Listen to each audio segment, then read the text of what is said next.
Voltamos com a nossa programação. Como nós dissemos anteriormente, nós teremos agora 2 painéis. Na sala 1, nós teremos o painel A Importância da Música na Infância para a Formação Humana. Nós convidamos, então, os nossos painelistas, a cantora, compositora, escritora e educadora Paula Santisteban e o músico e compositor Eduardo Bolonha. E para coordenar os trabalhos, convidamos a presidente do Cinep Distrito Federal e mantenedora da Escola Casa de Brinquedos de Brasília, a professora Ana Elisa Dumont. Isso vai acontecer na sala 1.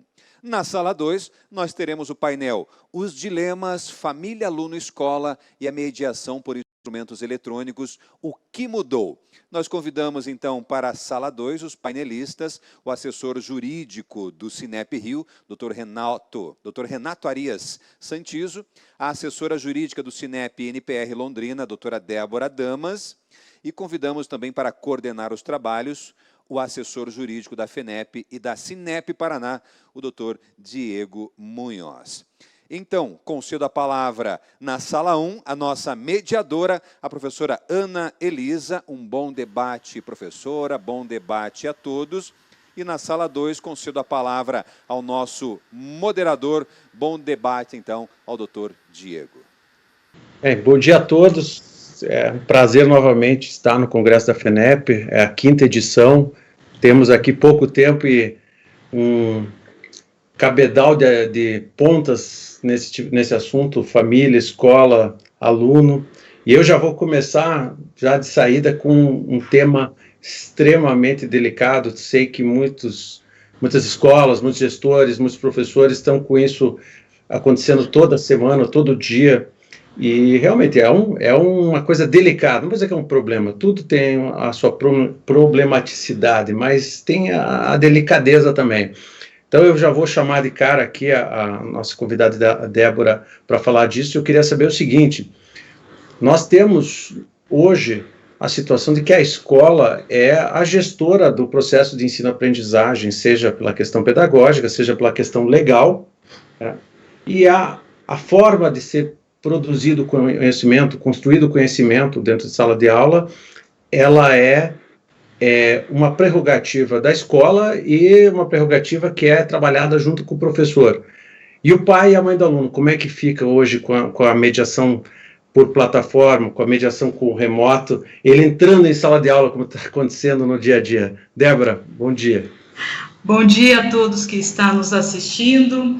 Esse é um tema muito delicado, né? Nós tivemos aí a pandemia que começou o ano passado e tivemos que nos reinventar dentro deste processo de educação. O que nós temos? A escola, contratualmente, é quem tem a responsabilidade por esta gestão, né, pela execução dos serviços educacionais. O que acontece? Em algumas ocasiões, a gente observa que o aluno, remotamente, acaba tendo ali uma interferência da família durante o processo de aula, né, do professor. Gente, o que nós temos é uma situação de exceção, né? Isso não é rotina. E como tal deve ser tratado. Penso que numa situação dessa, a escola deve primeiro, né, ver se as suas regras são muito claras. Em que sentido? Olha, existe uma regra estabelecendo que o pai não pode ter essa interferência?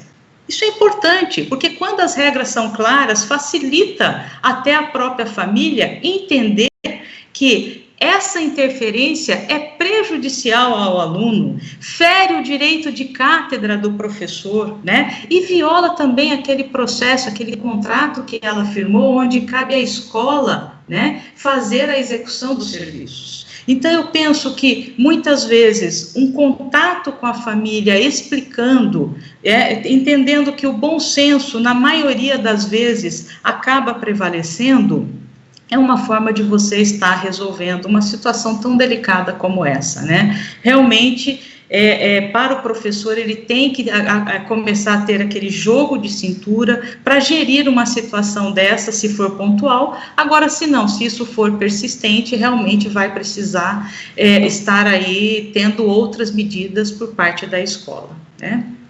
É isso, Diego. Renato, o que você pensa disso? A Débora... Inicialmente, um bom dia a todos novamente, a todos os participantes. É uma honra estar presente no Congresso da FENEP, ao lado de dois colegas participantes do Colégio de Advogados da FENEP, parabenizar a diretoria por esse excepcional evento. Nós temos que entender, e complementando o que a doutora Débora foi muito bem dito, que a rotina ensino-aprendizagem foi modificada, principalmente para os pequenos. Então, essa questão da escola ser transferida do módulo presencial para o online, e essa rotina ensino-aprendizagem trouxe com que os pais necessariamente auxiliassem os filhos nessa aprendizagem. E com isso, alguns pais, eles passaram então a avançar um pouco a linha da mera assistência, da mera participação como o auxílio da aprendizagem. E isso que é o grande problema que nós percebemos efetivamente. Já nas séries intermediárias e mais avançadas, esse problema existe efetivamente muito pouco. Ali, na verdade, os pais, eles efetivamente vão trabalhar nesse sentido, mais na questão da curiosidade, ou então realmente porque eles querem intervir. Mas essa intervenção, ela é no sentido da questão da cátedra do professor, né? E não na intervenção efetivamente do auxílio.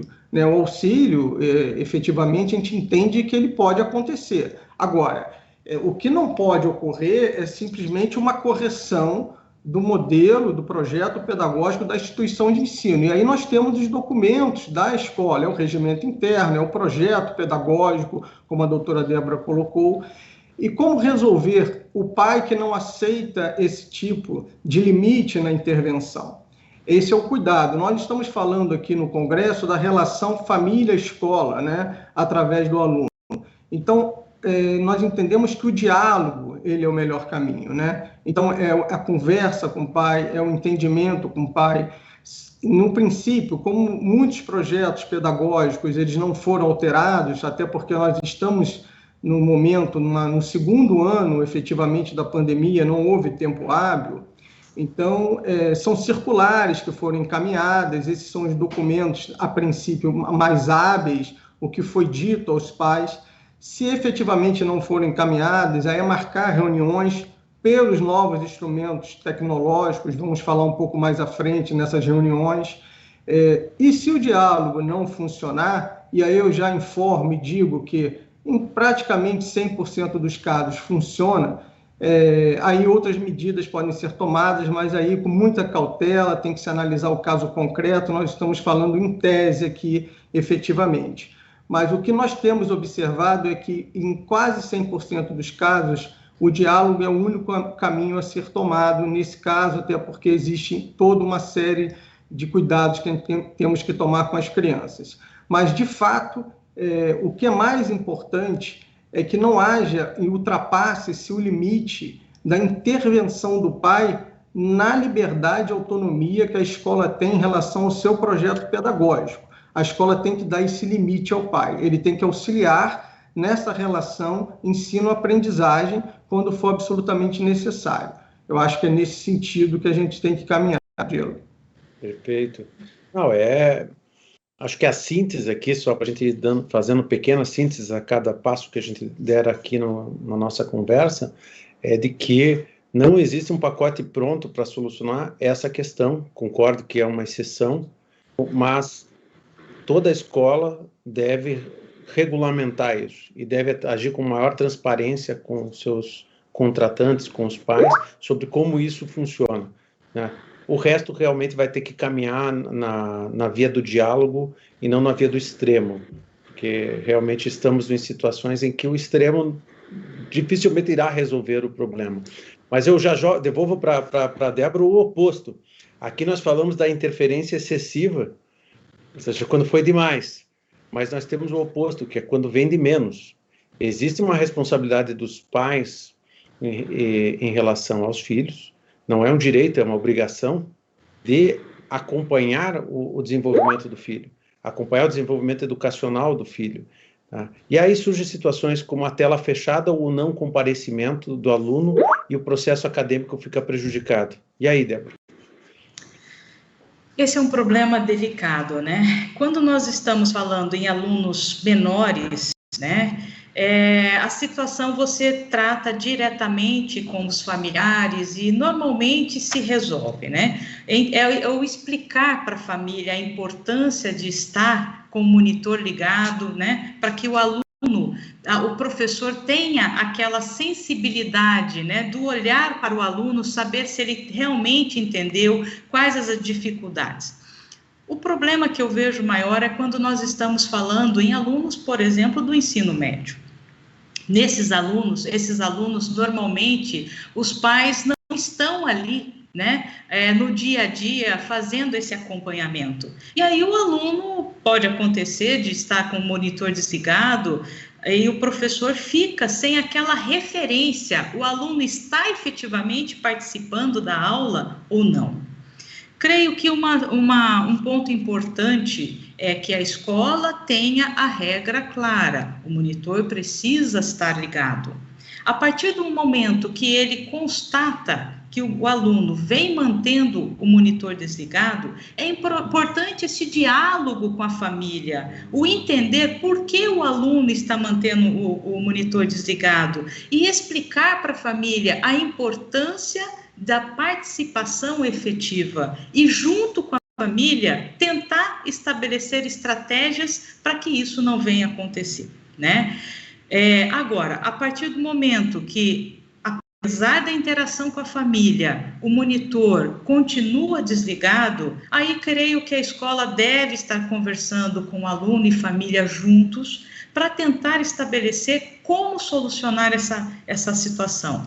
O diálogo, como foi mencionado pelo Renato, ele é fundamental e geralmente resolve uma boa parte dos casos. Agora, em situações extremas, em que nem aluno e nem a família está colaborando neste processo, eu penso que é um papel da escola deixar isto registrado, né? E até avaliar se o aluno, apesar de estar deixando o monitor desligado, ele está tendo um aprendizado, ele está conseguindo acompanhar, e aí sim, gente, a recomendação é que conversem diretamente com seus assessores jurídicos para não ter uma adoção extrema. Em casos extremos mesmo, em que o prejuízo pedagógico é demonstrado, a escola pode até ter que acionar um conselho tutelar. Mas antes que isso seja feito, é importante que todos os passos de uma negociação, de um diálogo seja alcançado, atas, reuniões com a equipe pedagógica, né? Então, que a escola não vá direto acionar um conselho tutelar, mas que antes ela procure solucionar isso internamente. Que é isso, Diego? Renato, tela fechada é ruim, tela aberta também, né? O que você acha? Exatamente, complementando, eu acho que a Débora ela foi precisa na manifestação dela, mas complementando tela fechada e tela aberta também por conta da questão da imagem. E aí, no avançar, a questão, porque existem nos instrumentos tecnológicos como acompanhar efetivamente, né, o desempenho acadêmico do aluno através de outras formas de presença e tudo mais, sem a tela aberta. Exigir a tela aberta também pode ser um complicador. Orientar a tela aberta, e por isso que eu digo que a Débora foi precisa, ela é fundamental. Acho que a orientação é a palavra-chave. A imposição, ela pode ser um pouco complicada, porque a imposição ela vai ao encontro efetivamente da punição. E todo o regimento escolar da escola tem uma punição, seja ela mais branda, mais severa. Isso muito me preocupa. Agora, existe um outro lado, o final, que já está em todos os jornais, por exemplo, ir à prova e o que eles chamam, né, a cola, né, o aumento a maior rendimento acadêmico em relação ao mundo online. Então, já temos várias questões tecnológicas, efetivamente, para tentar entender como estão o melhor rendimento acadêmico no mundo online. Então, essa preocupação, eu acho que a tela aberta por uma imposição para as provas é possível. Mas, e concordo com a Débora, isso tem que estar devidamente documentado, ou seja, no seu projeto pedagógico, que eu acho prematuro, não houve tempo hábil, mas pelo menos em circulares. Isso é essencial que esteja também. Agora, a tela aberta é complicado. O diálogo também. Agora, uma coisa que eu chamo muita atenção, conselho tutelar deve ser a última opção. Sim. Diálogo sempre. Agora, é importante que se analise em cada estado se já existem leis sancionadas. No Rio de Janeiro, nós já temos uma lei sancionada sobre questões, não é vinculada à pandemia, efetivamente, mas foi na pandemia recente, que tem todo um processo que não mais está vinculado só a faltas, está vinculado ao abandono, e aí não diz pandemia, mas efetivamente está relacionado a esse abandono acadêmico. E aí não está só direcionado à falta. Então, é importante que cada estado veja, e aí esse processo todo de conversa com a família, chamar a família, que muitas escolas já adotavam, mas muitas não adotavam.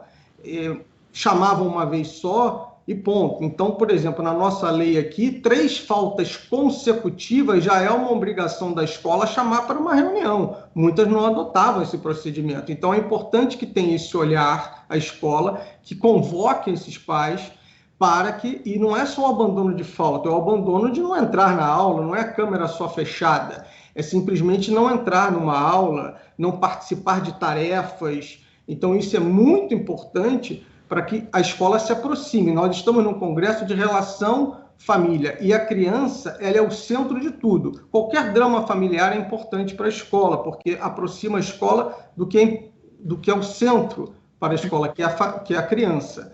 Mas a criança, ela tem que estar no centro de toda a nossa preocupação. Nosso olhar sempre é a criança e a proteção da criança. Eu sempre digo isso. A gente olha a criança e tenta protegê-la de tudo. Por isso que é tão importante que a escola volte no presencial, né? O ensino, mas a proteção social da criança, a escola tem que estar funcionando em caráter presencial.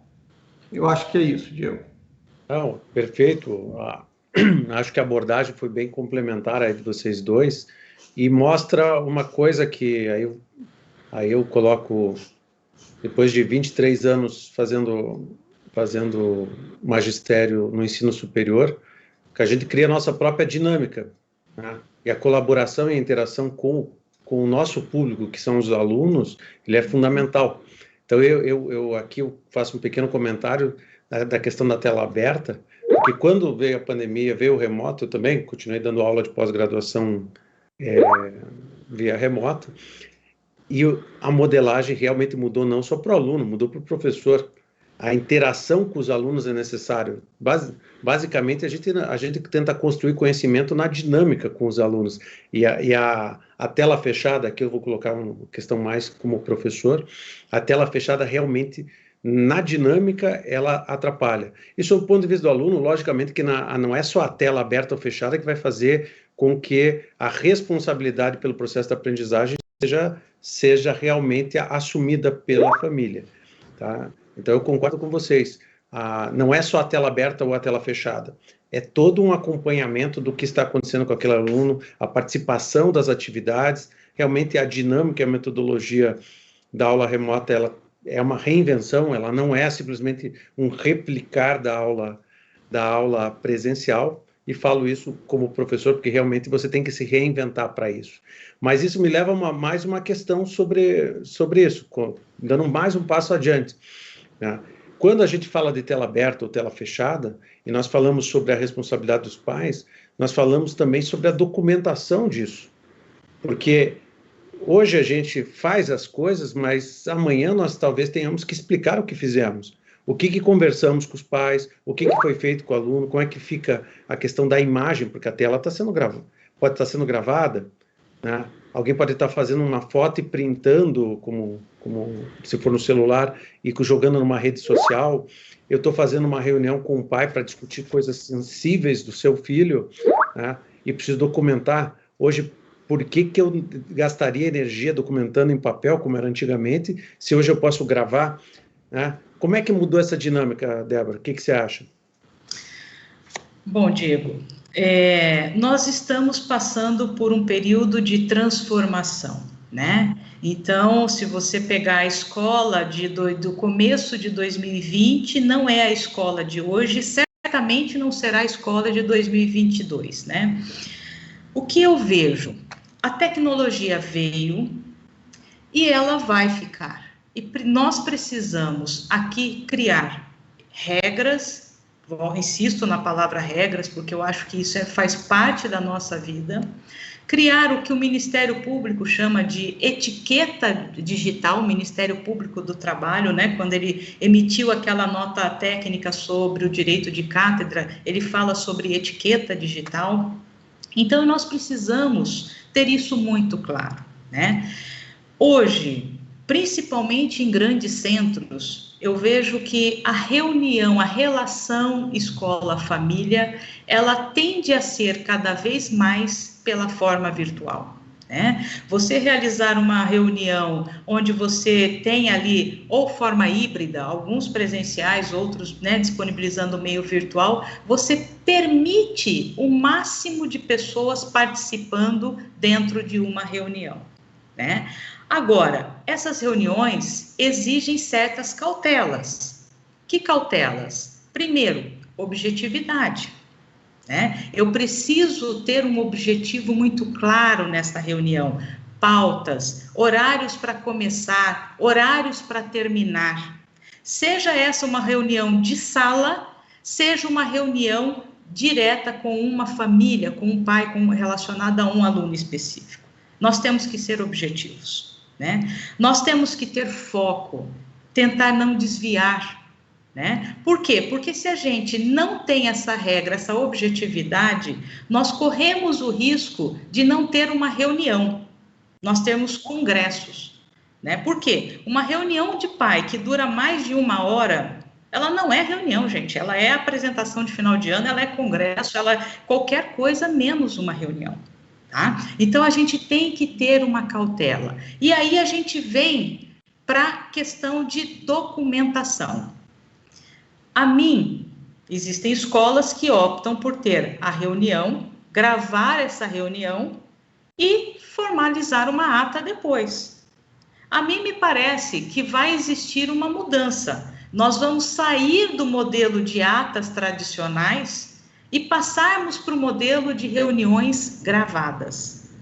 E isso exige, tanto da família, quanto dos participantes por parte da escola, dos gestores, da equipe pedagógica, um cuidado com o seu falar, porque aquilo vai estar diretamente gravado, vai estar ali, né? E isso a gente exige o respeito para que todos tenham um perfeito entendimento, né? Então, existe a tendência de se sair do modelo de papel e ir para o modelo virtual, gravado.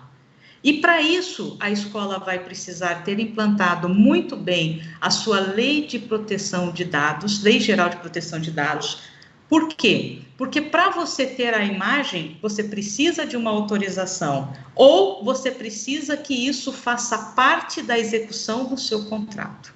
Então, não basta eu gravar, eu tenho que estar com isso documentado, eu tenho que ter uma autorização, eu tenho que dar a ciência de que esta reunião, ela estará sendo feita e armazenada pelo meio digital. É um assunto extenso, Diego, que se a gente for começar a falar aqui, nós ficamos o dia inteiro, né? Então, eu vou deixar para o Renato aí fazer a complementação em relação a esse tema. Exatamente, Diego, isso. É um caminho sem volta. a questão das reuniões virtuais, principalmente as individuais com pais e mães, elas serão no modo virtual. Dificilmente retornarão ao modo presencial. As reuniões gerais de conselho de pais, por exemplo, essas, creio eu, que não se tornarão virtuais pelo número de pessoas envolvidas, né? O mecanismo de você reunir 100 pessoas, 50 pessoas, 40 pessoas em aplicativos é um pouco mais complicado, até para você poder dividir opiniões. Então, a organização é um pouco mais... Então, com o retorno no modo presencial, provavelmente elas retornarão, talvez num sistema híbrido, mas e gravadas também. Aí a metodologia vai ser um pouco diferente. Mas as reuniões entre pai, mãe e escola, e a gente está falando dessa relação mais próxima para atender a criança, acho que o objetivo é esse aqui, essas reuniões de aproximação, elas serão muito mais no caráter virtual, porque elas buscam atender aquele caso específico, efetivamente. O ganho foi muito grande. Por quê? Porque o conciliar dos horários, por exemplo, tanto da instituição quanto do próprio pai e da mãe, que muitas vezes não podiam ter aquele horário conciliado, e a presença da criança se tornou mais fácil também, porque ou ela eventualmente não está na escola, ou está no sistema híbrido, então pode participar também junto à mãe na escola, ou eventualmente na casa, o pai no trabalho, a mãe no trabalho, o pai em casa, ou cada um no seu trabalho. Então, efetivamente, isso é um ganho que eu acho que vai permanecer. Agora, a proteção efetiva com relação à questão da gravação, primeiro, eu acho que tem que ser contemplada num plano criterioso de implementação da Lei Geral de Proteção de Dados. Agora, enquanto isso não vem, que eu acho que é um projeto que deve ser pensado de forma muito criteriosa pela instituição, efetivamente, já era assim, né, Diego? Quando você vai gravar uma pessoa ou uma reunião, antes da Lei Geral de Proteção de Dados, você deveria já perguntar, eu posso gravar, né, para você poder ser utilizado como meio de prova futura. A Lei Geral de Proteção de Dados, ela trouxe só a novidade que existem dados, ok? Mas algumas situações já existiam, os seus dados sempre existiram, eles não eram palpáveis, né? Mas não são concretos de fato, você não pega, né? Não consegue segurar, mas de fato, você para gravar uma reunião, em princípio, ou ela tinha que ser ostensivo, ou você deveria perguntar. Mas eu creio que não vai mais existir o papel, até porque o papel, ao anotar, você tem dados ali sendo anotados que podem ser as pessoas identificáveis. Então, está enquadrado na Lei Geral de Proteção de Dados. Então, ao arquivar isso, você também tem que implementar a Lei Geral de Proteção de Dados.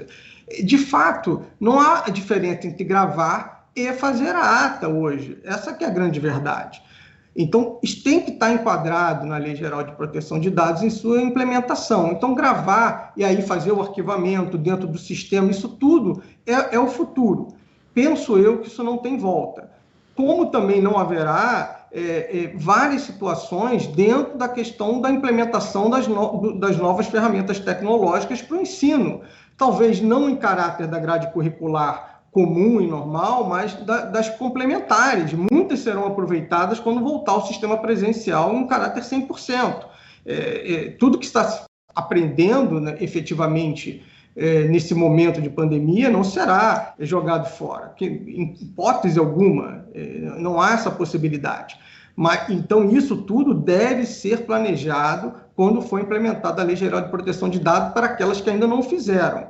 Então, por isso que eu digo, tem que ser feito de forma criteriosa, junto com o projeto pedagógico da instituição. Essa é uma grande oportunidade que todas as instituições de ensino têm na implementação da LGPD. Então, eu acho que a Débora foi perfeita na palavra dela, o que eu teria a complementar é isso, não tem mais o avançar nesse sentido.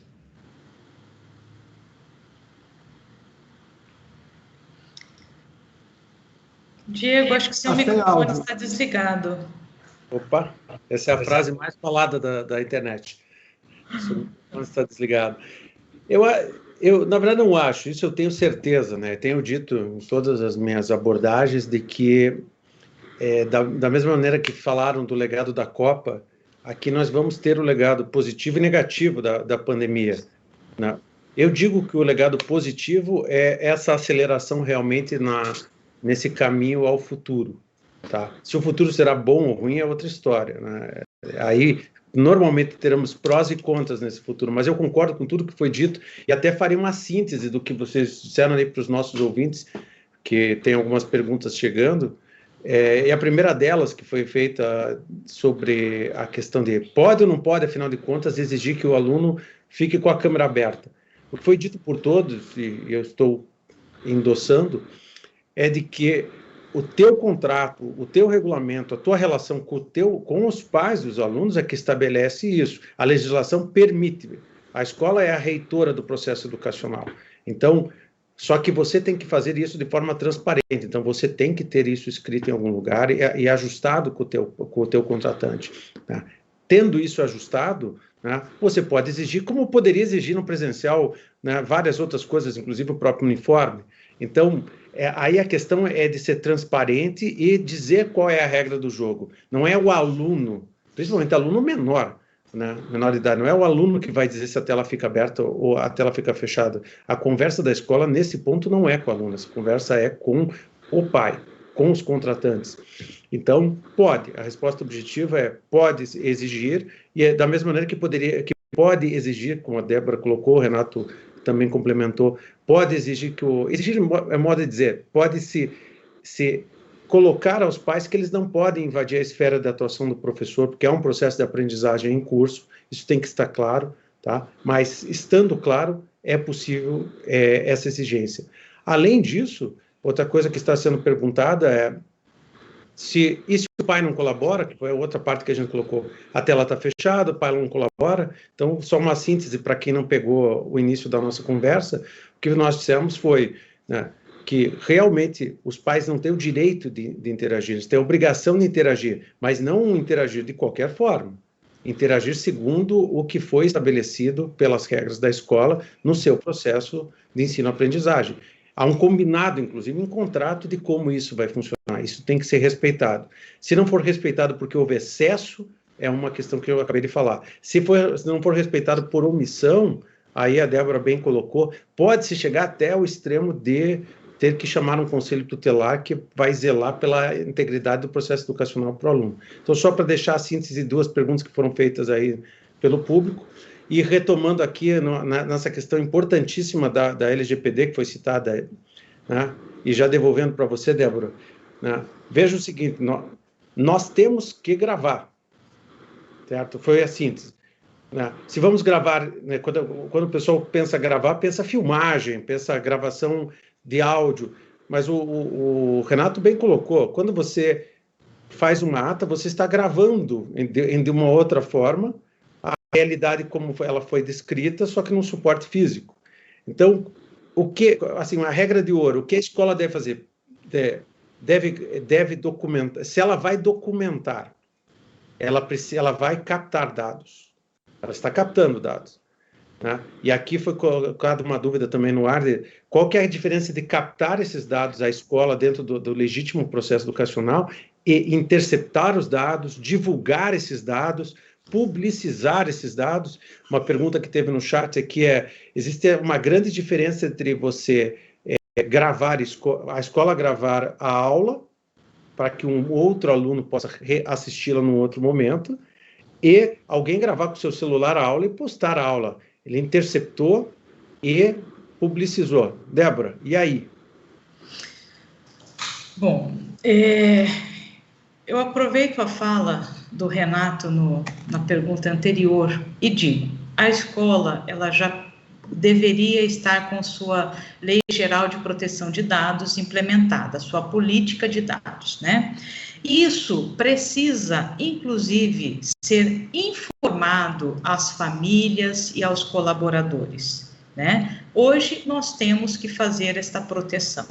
Como fazer? Bom, a escola dentro de sua execução da sua proposta pedagógica, dos seus serviços educacionais, ela tem o direito de repente, capturar aqueles dados, né, e fazer o armazenamento. Então, se eu estou numa reunião, se eu estou numa sala de aula, eu vou fazer essa captura dessa imagem, essa gravação desse áudio, porque a voz também é passivo de proteção, e vou fazer os armazenamentos dentro de um sistema protegido, para que isso não tenha um vazamento.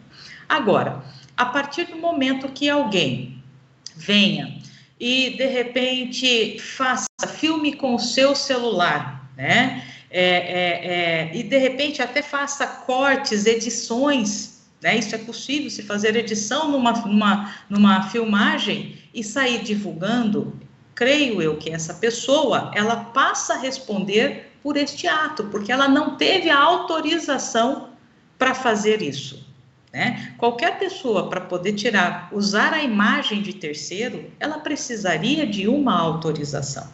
Então, isso, a escola, ela poderia, se ela toma conhecimento prévio, ela tem que tentar medidas para evitar esse ato. Agora, se um aluno, ou se um familiar, ou se qualquer pessoa grava indevidamente aquela aula e divulga, essa pessoa passa a responder por isso, né? Uma coisa muito importante é que a escola tenha, dentro das suas regras, dentro do seu regimento, uma cláusula prevendo que, em função do direito de imagem, não só do professor, mas também dos outros alunos que estão participando daquela sala de aula, né, que em função desta proteção, ninguém está autorizado a fazer esta gravação. Então, dentro da transparência, a partir do momento que a escola regulamenta isto, se alguém viola esta regra, essa pessoa que violou, no caso, se for um menor, terão os seus responsáveis legais, né? Essa pessoa que violou é que passa a ser responsável por isso, né? Esse é o que eu penso, Diego. Muito interessante mesmo e delicado tudo isso. Renato? Diego, eu vou ser muito objetivo, porque acho que a Débora colocou os pontos legais. Quando nós fomos transferidos do mundo físico para o mundo online, eu digo na educação básica, nunca tivemos essa dúvida que não era possível filmar dentro da sala física, nem fotografar. Eu não tenho essa dúvida no mundo online. Não pode. Ponto. A responsabilidade a Débora já colocou de modo muito tranquilo. Não. Tem que identificar e tem que aplicar as regras legais. Não a resposta. Juridicamente não é possível. A escola tem que fazer todo o processo de arquivamento, se ela vai ter que implementar a Lei Geral de Proteção de Dados. Ok, isso tudo bem. A escola, agora, o terceiro, só porque ele está em casa, no mundo online, ele não tem esse direito nem de fotografar, nem de gravar, muito menos de compartilhar. Não é o fato de nós estarmos aqui, nesse momento, que eu tenho o direito de fotografar e compartilhar. Se assim eu fizer, eu sou responsável pelos meus atos, inclusive eu, que aqui estamos conversando.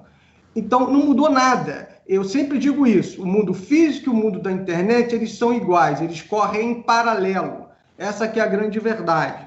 Não podemos diferenciar isso. Então, não mudou nada. A resposta é igual que eu dava em 2019, quando a educação básica não estava, antes da pandemia, quando eu não estava no online. Então, não pode. E a Débora já deu o fundamento jurídico. Então, vamos em frente, não pode. Perfeito. Isso me leva a uma questão que sei que dói, custa, mas é necessário, às vezes há resistências dos professores, dos pais, dos gestores, nisso que eu vou falar agora, na nossa virada de tópico. Há que se treinar as pessoas para esse mundo virtual, né? Ele não é simplesmente troquei de cadeira e seguir em frente, ele é diferente. Nós estamos trabalhando em plataforma, nós estamos trabalhando com novas ferramentas, estamos trabalhando com aplicativos, estamos trabalhando com uma gama de variações em que não necessariamente os atores estavam preparados. O pai não estava preparado. Onde é que está a agenda? Onde é que está o roteiro? Onde é que está a aula do meu aluno? Onde é que está a lição? O aluno também está perdido. Às vezes o professor, né, também está tateando no escuro. Então, a questão do treinamento, né, ele não é realmente uma faculdade, ele é uma obrigação. Queria ouvir você, Débora, mas vou incluir mais uma pergunta. Então, em relação à obrigação de treinar os nossos atores sobre isso, né, treinar na expertise, tá? E a segunda coisa, que aí fica até feio falar, mas eu vou usar essa frase de treinar os nossos atores em relação aos limites, porque eu vou pôr um segundo tópico em matéria de treinamento. Como o Renato colocou, o pessoal acha que mudou do físico para o virtual e mudou alguma coisa, mas nesse aspecto não mudou nada. Então, interceptar, né, interações como esta, gravando-as, transmitindo-as e utilizando as ferramentas sociais como o WhatsApp e Facebook, para citar duas, né, não é uma coisa que está autorizada ao natural, né? Então, treinar para usar as ferramentas e treinar para saber os limites, como fazer, né? Quais são as ferramentas que a escola e os nossos atores têm que utilizar para que isso feche? Esses dois treinamentos, Débora. A Débora está sem o áudio. Teu áudio. Desligou aqui, me desculpem. Diego, esse é um desafio muito grande, né? Eu acho que antes de se falar em treinamento, nós temos que ter as regras claras, né? A escola precisa ter isso muito bem estabelecido, o que pode e o que não pode, os limites de cada um, tá? Por quê? Porque nós não podemos esquecer daquele ditado jurídico que o teu direito termina onde começa o meu. Então, eu não posso, porque achar que eu tenho um direito total, que eu tenho uma liberdade total a ponto de fazer o que eu quero, ainda que isso prejudique outra pessoa. Eu não posso. Ninguém tem direito absoluto. O meu direito vai terminar quando começar o direito do Renato, como quando começar o direito do Diego. Tendo isso claro, é importante que a gente crie essas regras, essas etiquetas digitais e treine.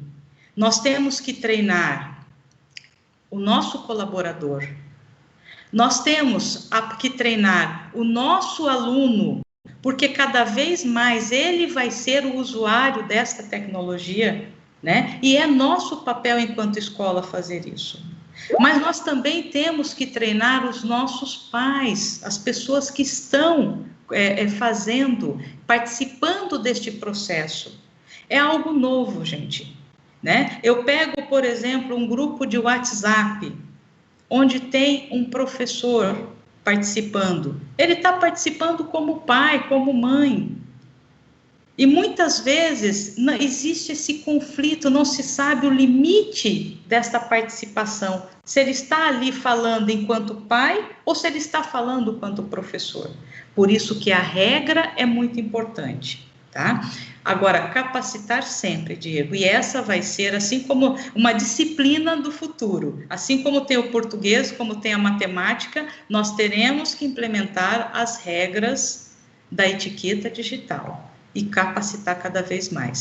Não dá para a gente viver num mundo hoje em que você edita, você faz uma fake news, você compartilha sem saber que aquilo se é verdadeiro ou não, né? E isso fere até o que nós falamos da própria democracia. A partir do momento que eu não tenho respeito, a partir do momento que eu não tenho limites, eu estou violando o próprio processo, a própria democracia, né? E aí, Renato? Delicado? Eu penso o seguinte, nós estamos aqui falando de tratar os dilemas da família, essa relação, essa proximidade através de novos instrumentos tecnológicos. A pandemia, né, toda a sociedade, inclusive as escolas, trouxe uma inflexão muito grande. E nós, o carro andando, tivemos que nos adaptar, sair de um sistema totalmente físico para um sistema online. Continuamos assim. Então, acho que a palavra correta, e está certa, Débora, é capacitação. Ainda estamos no processo de capacitação.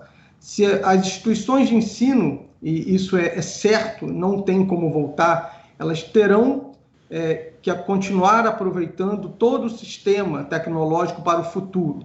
Então, a capacitação terá que ser contínua, para que esses instrumentos sejam cada vez mais aperfeiçoados. Neste momento, nós ainda estamos vivendo a pandemia no seu modo ou mais acentuado ou menos acentuado, dependendo da região do país. Então, nós ainda estamos num momento muito difícil. Efetivamente, isso é claro.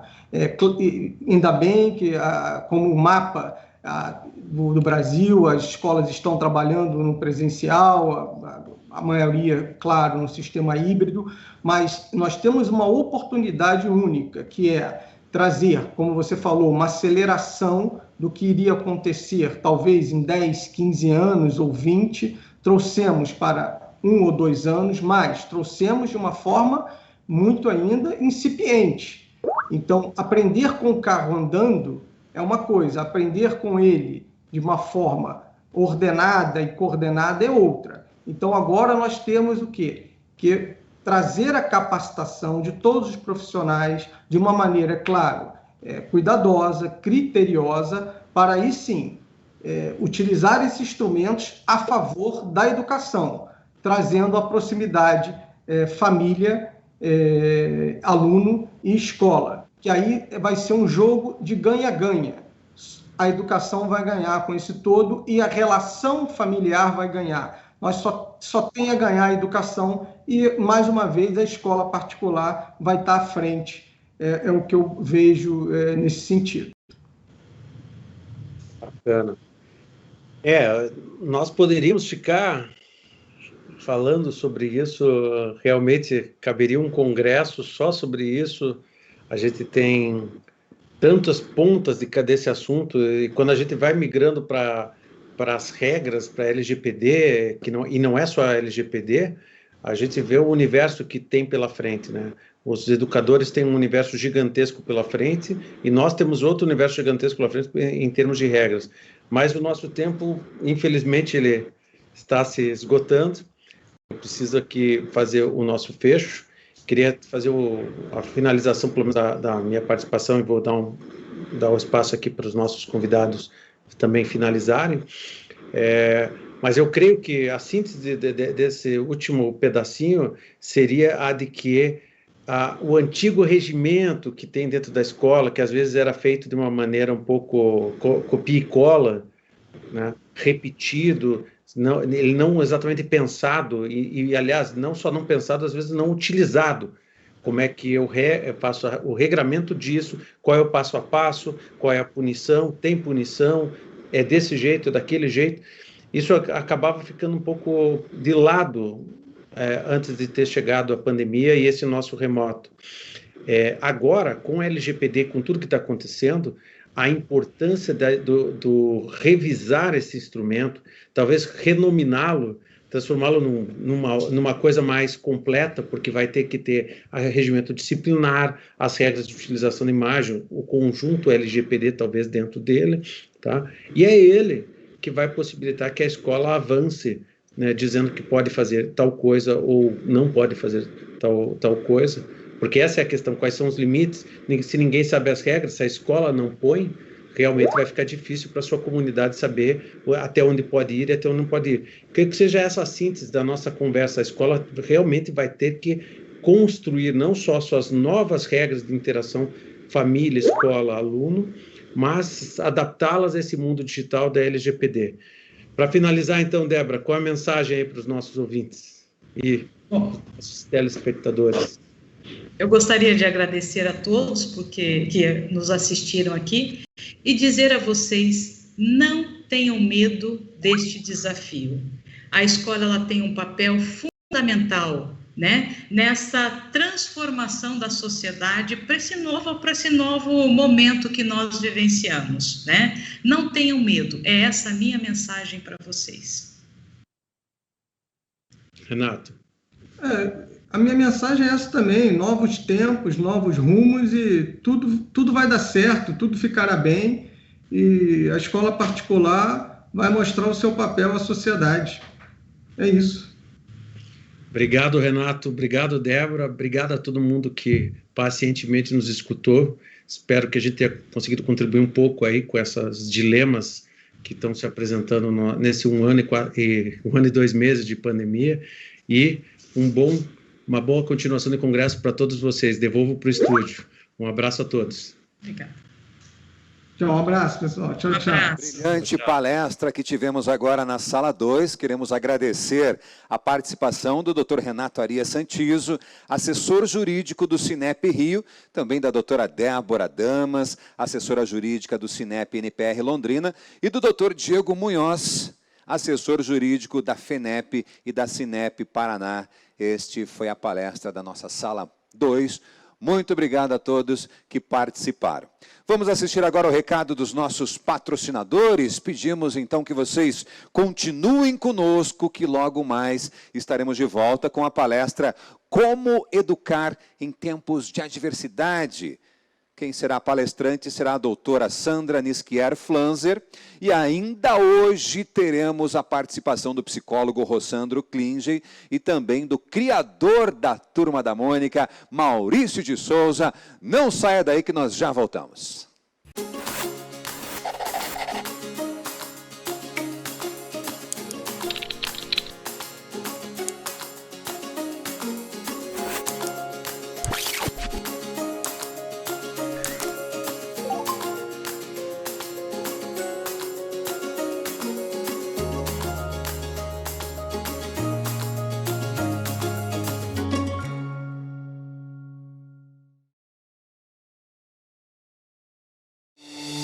Imagine um mundo onde você possa contar com gente que se dedica a fazer o seu mundo melhor. Pessoas que te compreendem, porque compartilham com você os mesmos ideais e a mesma missão. Pessoas que pensam além, por você, e que estão sempre atentas aos novos ventos, às mudanças inevitáveis, às estações que se sucedem, os engenhos do tempo. Pessoas que caminham ao seu lado, mesmo quando o mundo impõe novas e inesperadas barreiras. Essa gente parceira, flexível e humana, atende por um nome: FTD Educação. Conte com a gente. Conte com a gente sempre.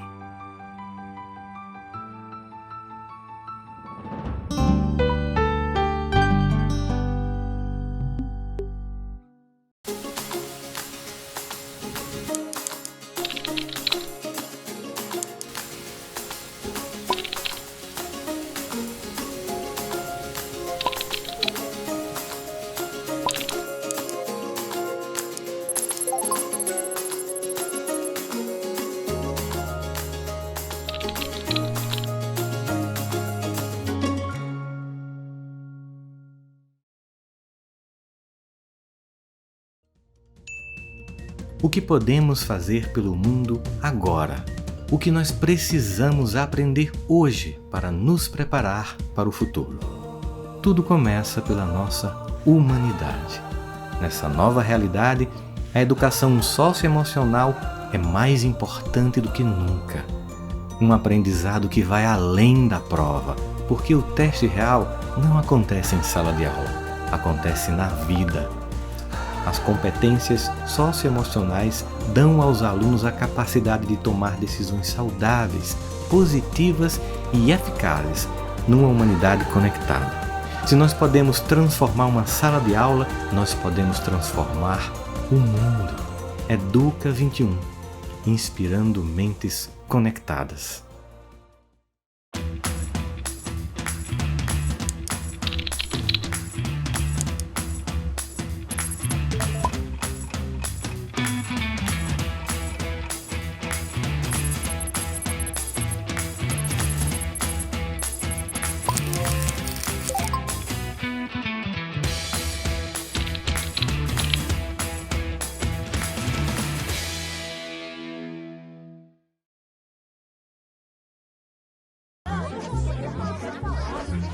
Meninas e meninos, preparem sua imaginação. Vamos contar uma linda história a vocês. Na verdade, é uma aventura muito legal e todos vamos poder participar. Ah, então tá. Vamos começar?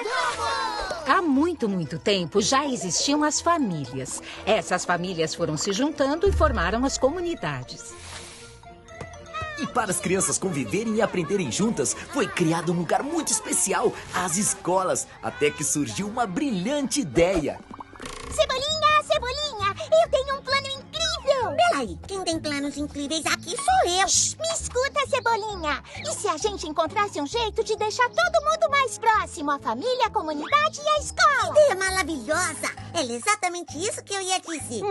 Mas como faremos isso? E foi assim que eles descobriram o programa Um por Todos e Todos por Um, pela Ética e Cidadania. Que legal! Mas que seriam essa ética e cidadania? É exatamente isso que nós vamos aprender. Assim como muitos outros assuntos como democracia, participação, transparência e muito mais. A ideia ficou tão grande, que foi preciso criar um montão de materiais, inclusive digitais, um mais legal que o outro. Mônica! Oi. Olha só o que prepararam pra gente! Caderno de estudante, revistas, jogos, passatempos, histórias em quadrinhos, vídeos, manual do professor. Olha, e tem tudo na versão digital também! Para computador, tablet e celular. E sabe onde estão todos esses materiais? Onde? Eles estão no site Educação Cidadã da CGU, na plataforma AvaMec e disponíveis também para impressão. Que demais! Imagine o quanto vamos aprender juntos! Professor! Ah, é? O professor vai fazer um curso à distância para conhecer o material e entender como aplicá-lo aos estudantes. Então é isso, turminha! Prepare-se, vem muita coisa legal por aí! Calma, ainda não acabou! Olha quem fez questão de dar as boas-vindas a todos vocês, nosso querido Maurício de Souza! Olá! Eu sou Maurício de Souza, o pai da Turma da Mônica. Sejam bem-vindos ao programa Um por Todos e Todos por Um pela Ética e Cidadania. Eu convido todos vocês a iniciarem uma jornada de conhecimento pelo caminho da ética e cidadania. E para ser um bom cidadão, é preciso ser ético. Isso tem a ver com as suas atitudes e como você se relaciona consigo, com as pessoas, com o patrimônio público e com o meio ambiente. Cidadania significa educação, honestidade, respeito ao próximo e às leis e interesse pelo bem da comunidade. Juntos, podemos construir um mundo melhor para todos. Então, vamos lá? Um por todos e todos por um.